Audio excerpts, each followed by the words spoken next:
Em 4 de abril de 1991, no garimpo do rio Curuá, afluente do Tapajós no oeste do Pará, um homem chamado Beto acordou às 3 da manhã com a certeza absoluta de que ia morrer naquela noite. Não havia motivo visível para isso. O acampamento estava quieto. Os outros 6 dormiam. O motor estava desligado. O rio corria do jeito que sempre correu, mas Beto conhecia aquela sensação. Havia sentido antes, em 2 outros garimpos, em 2 outras situações que terminaram com homens mortos. E toda vez que havia sentido, havia feito a mesma coisa. Levantou sem fazer barulho, pegou apenas a faca e foi para a floresta. O que aconteceu nas horas seguintes mudaria para sempre o que restava da vida dele.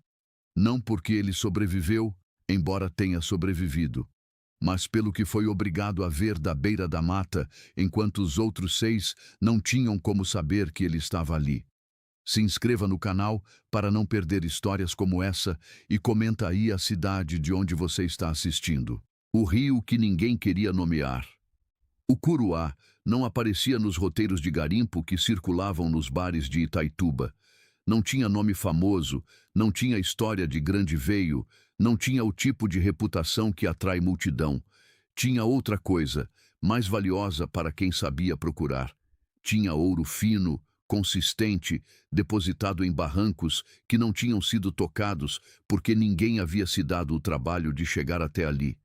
Chegar até ali levava 3 dias desde Itaituba, 2 de navegação pelo Tapajós, 1 de remada pelo Curuá, contra a corrente, com equipamento pesado e motor que precisava ser desligado em certos trechos porque a água ficava rasa demais. 3 dias de viagem para ir, 3 dias para voltar, 6 dias de deslocamento que a maioria dos grupos não estava disposta a fazer quando havia pontos mais acessíveis disponíveis. Era exatamente essa inacessibilidade que havia trazido o grupo de 7 homens ao Curuá em fevereiro de 1991. E era exatamente essa inacessibilidade que tornaria o que aconteceu em abril possível de acontecer sem que ninguém soubesse a tempo de mudar alguma coisa. Os 7 e o que cada um carregava Beto. Esse era o nome que usava. Nome completo: Roberto Carvalho Mendes, 40 anos, natural de Imperatriz, no Maranhão. Havia chegado no garimpo pela rota mais antiga que existe, sem opção melhor. Tinha uma filha de 12 anos que morava com a ex-esposa em Marabá e que ele via 2 vezes por ano quando descia o rio. Cada vez que descia, ela era um pouco mais alta e ele ficava um pouco mais tempo olhando para ela antes de ir embora. Beto era o que os outros chamavam de homem de instinto.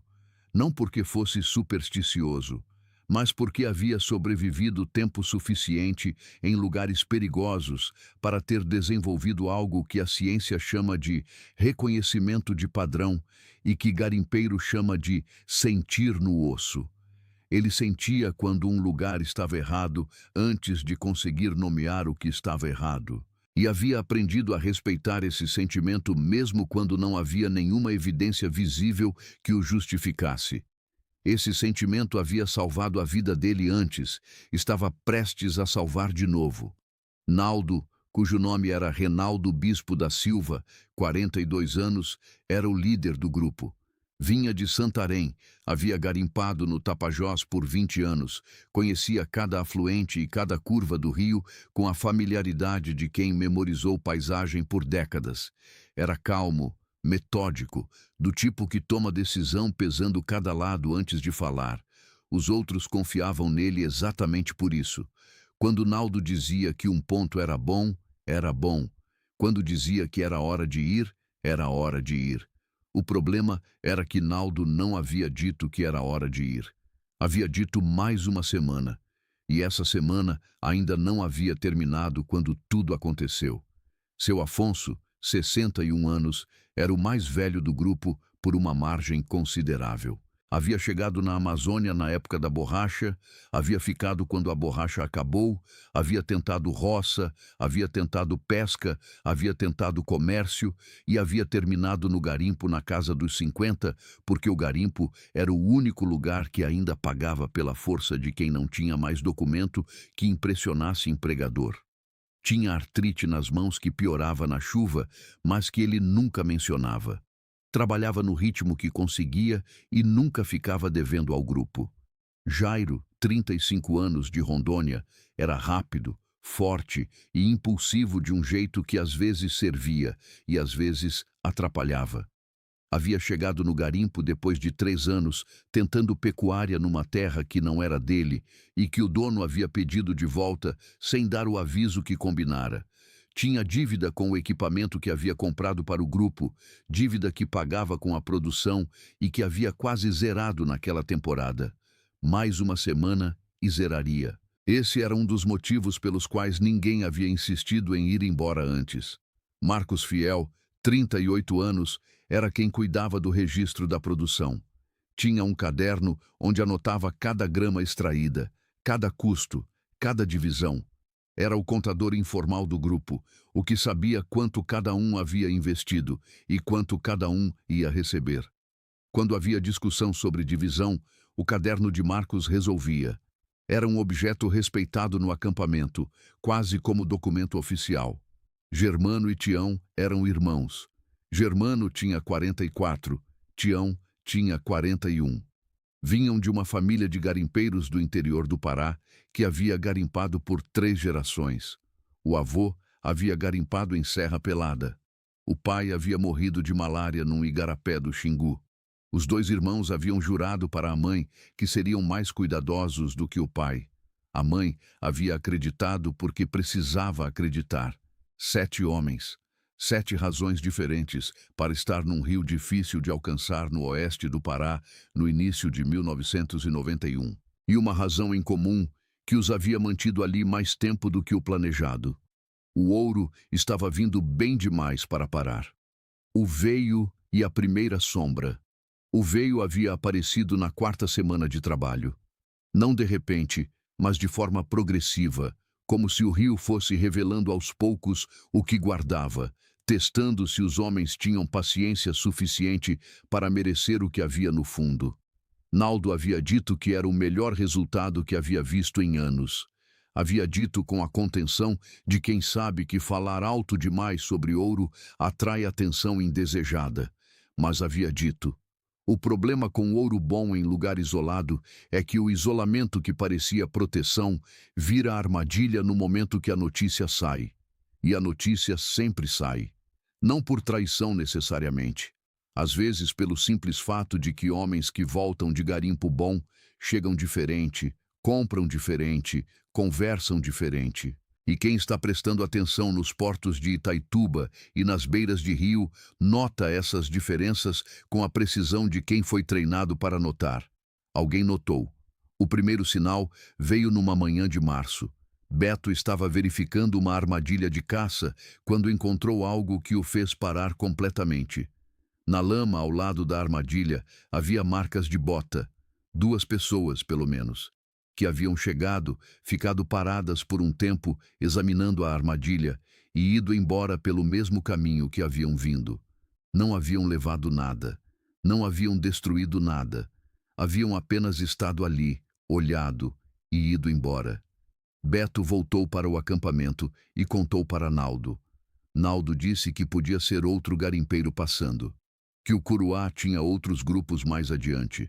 Beto disse que podia ser, mas que o tipo de bota que havia deixado aquela marca não era bota de garimpeiro. Naldo perguntou como ele sabia. Beto disse que garimpeiro usa bota barata, sola fina, marca que se compra em mercado de cidade pequena. A sola daquela marca era diferente. Era bota boa, do tipo que custa caro, do tipo que certos tipos de homem usam quando vão trabalhar na floresta e não precisam economizar em equipamento porque quem paga a conta não é eles. Naldo ficou em silêncio por um momento. Depois disse que continuariam trabalhando, mas que a partir daquela noite sempre haveria alguém acordado.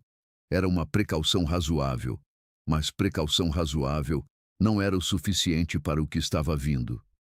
Os 12 dias, entre a descoberta das marcas de bota e a noite de 4 de abril, passaram 12 dias. 12 dias em que o grupo trabalhou, produziu ouro, dormiu mal e foi sendo lentamente cercado por algo que se movia com mais paciência do que qualquer um deles tinha. No quinto dia, Germano disse que havia ouvido o motor de barco de madrugada. Rio acima, não rio abaixo. Subindo o Curuá. Motor que parou em algum ponto e não voltou a ser ouvido. No sétimo dia, seu Afonso encontrou restos de fogueira nova numa clareira a 300 metros do acampamento. A cinza ainda estava morna. Quem havia feito aquela fogueira havia estado ali naquela manhã, enquanto os 7 trabalhavam no barranco do outro lado. Havia comido, havia descansado, havia ido embora antes de ser visto. No nono dia, o caderno de Marcos sumiu do lugar onde ele sempre o deixava. Apareceu 2 dias depois no mesmo lugar, como se nunca tivesse saído, mas estava úmido por fora, como quem pega objeto com mão molhada.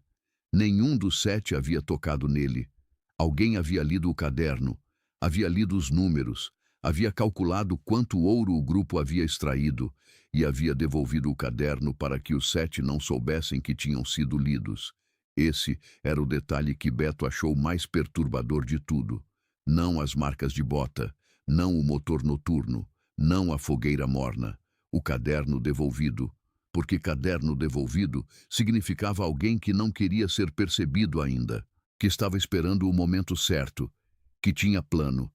Beto disse isso para Naldo no 11º dia. Naldo ficou em silêncio mais tempo do que o habitual. Depois disse: "Amanhã a gente vai embora." Uma noite. Faltava uma noite para saírem. Naquela noite, às 3 da manhã, Beto acordou. À noite. Beto não conseguia explicar depois, com palavras precisas, o que o havia acordado.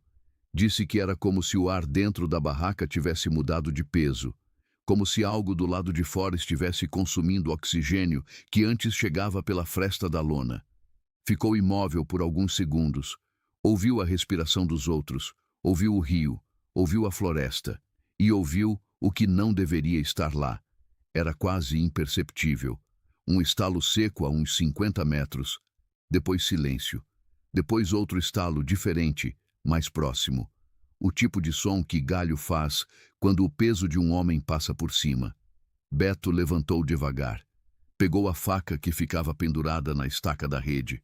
Não acordou ninguém.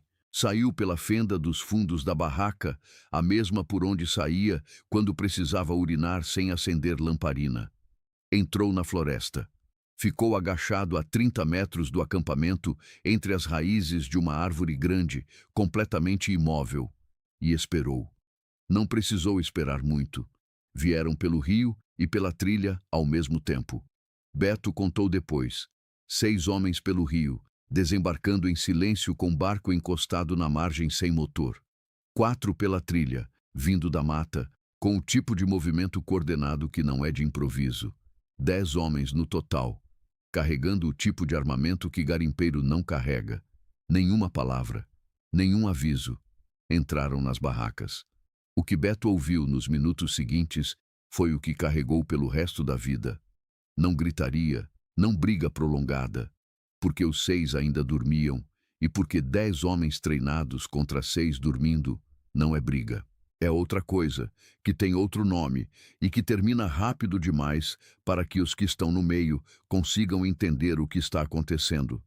Seu Afonso foi o único que conseguiu sair da barraca. Beto o viu.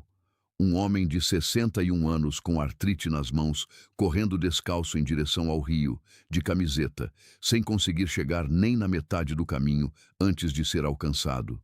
Beto fechou os olhos. Quando abriu, seu Afonso não estava mais de pé. Ficou imóvel entre as raízes por mais 2 horas, com a faca na mão que de nada adiantaria, ouvindo os 10 homens trabalharem no acampamento com a eficiência de quem sabe o que está fazendo e quanto tempo tem para fazer, ouvindo o barco ser carregado, ouvindo o motor ser ligado, ouvindo o silêncio chegar e ocupar o espaço de tudo que havia sido tirado dali. Quando saiu da floresta, o céu estava começando a clarear. O acampamento estava como sempre. Redes armadas, motor desligado, caderno de marcos na prateleira. A panela do jantar anterior ainda suja sobre o fogão frio. Naldo, Jairo, Marcos Fiel, Germano, Tião e seu Afonso haviam desaparecido. O ouro havia desaparecido também. O que Beto fez? Beto ficou parado no meio do acampamento por um tempo. Depois fez a única coisa que havia para fazer. Pegou o caderno de Marcos, enrolou num pano impermeável, colocou dentro da própria cueca. Pegou a rede de Naldo, enrolou em torno do corpo por baixo da camisa para ter isolamento térmico durante a navegação noturna. Pegou a cuia com os restos de farinha da despensa e saiu. Remou o curuá abaixo por 18 horas seguidas, sem parar, sem dormir, com o tipo de energia que o medo produz quando é puro o suficiente. Chegou ao Tapajós na manhã seguinte. Alcançou uma comunidade ribeirinha onde havia voadeira disponível. Pagou com o que tinha no bolso, que era pouco, mas foi suficiente. Chegou em Itaituba 2 dias após os eventos do Rio Curuá. Foi direto à delegacia. O delegado que o atendeu ouviu o relato, anotou, perguntou se havia evidência física além do caderno. Beto entregou o caderno de Marcos. O delegado folheou, devolveu, disse que aquilo era registro de produção, não evidência de crime. Beto disse que havia visto 6 homens serem levados. O delegado disse que havia visto ou havia ouvido de dentro da floresta sem ver. Beto ficou em silêncio.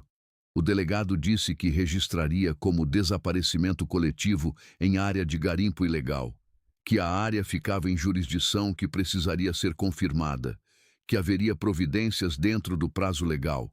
As providências nunca chegaram no prazo. Depois do prazo também não. Beto saiu da delegacia com o caderno de Marcos debaixo do braço. Havia tentado deixá-lo com a polícia como evidência. A polícia não havia aceitado.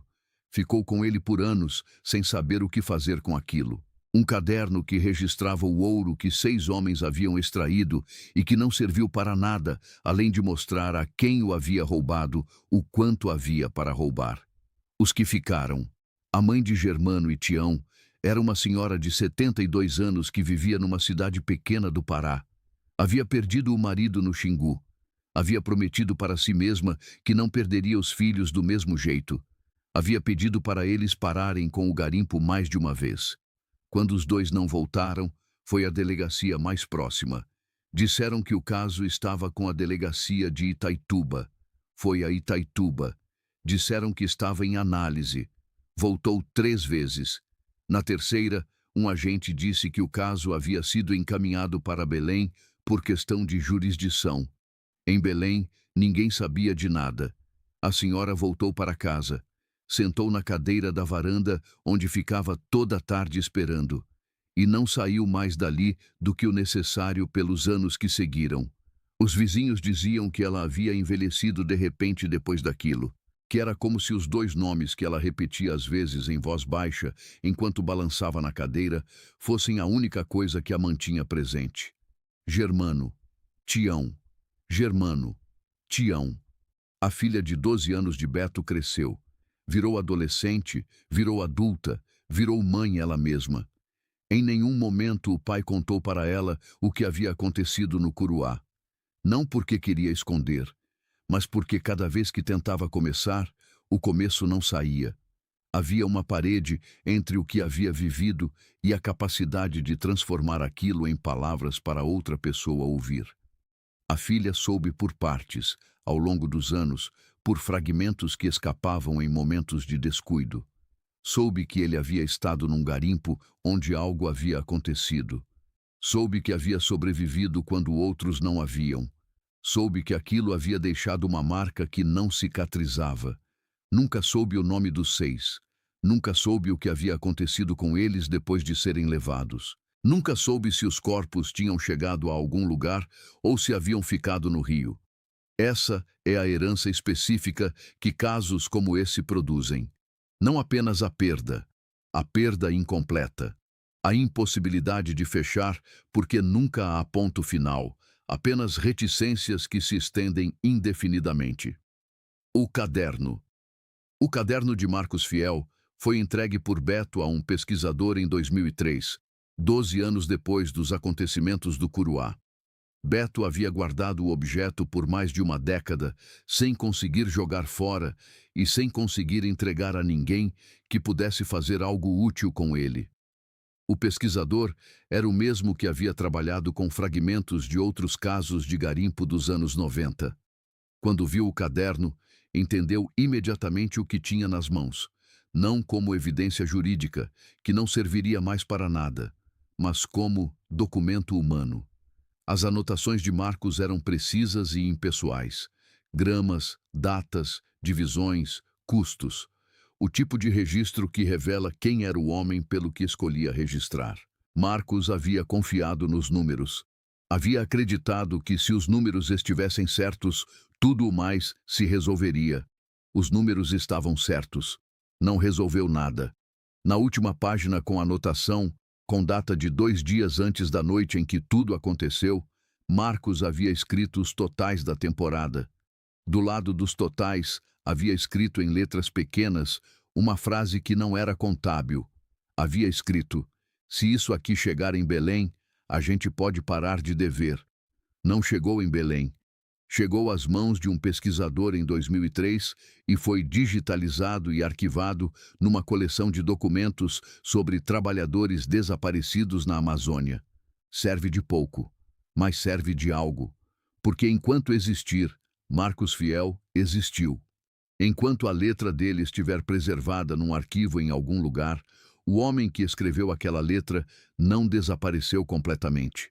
É pouco demais para o que foi tirado, mas é o que sobrou.